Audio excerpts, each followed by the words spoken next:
behind the scenes and exclusive tours, exciting scare auditions, and thrilling roller coasters. All of this and more at Busch Gardens Journalism Day. We're here at Busch Gardens for behind the scenes tour of Howl O Scream. Let's go. Come on, guys. Every year, Busch Gardens hosts an annual Journalism Day where 20 schools get to experience behind the scenes access to Howl O Scream. From the information and footage they collected, students get to enter a Busch Gardens contest for the best Howl O Scream video.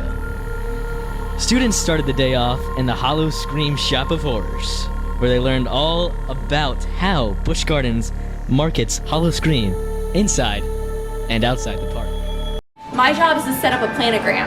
Planograms are basically layouts of the shop that give you the information that you need to set it up. Well, we start our journey here with Busch Gardens Howl O Scream 13. Let's take a look inside the shop. This shirt here, for example, has all the different themes for the 13. That's the theme this year, and looks quite gruesome and gory. Next on the students' visit to Busch Gardens, they got to be a part of creating voodoo dolls for one of the houses.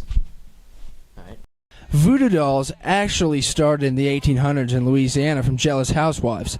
You see, the jealous housewives would make these voodoo dolls and stab them with needles in hope that their husbands' mistresses, or supposed mistresses, would, take a slight fall for, just out of karma because they're cheating on their husbands. Nothing says Howl O Scream better than being scared. Students got to actually participate in a scare audition to test their skills. Nice to meet you! What the student did is exactly how real actors audition for the parts as well. After the scare auditions, they headed over to an actual haunted house. Here, students got an explanation of what goes on into the making of the houses and actually got to walk through it. All the lights in this house are exactly the way they will be during the actual show, during the actual event. We don't have the audio on, we don't have the fog on, there's some special effects that are turned off, but at least you'll get to see what it looks like as we go through. Unfortunately, we were not allowed to film this. After the walkthrough, students got to ask questions to one of the engineers of the house. It's called Deathwater Bayou. It is our attempt to return to traditional, a take on traditional zombie.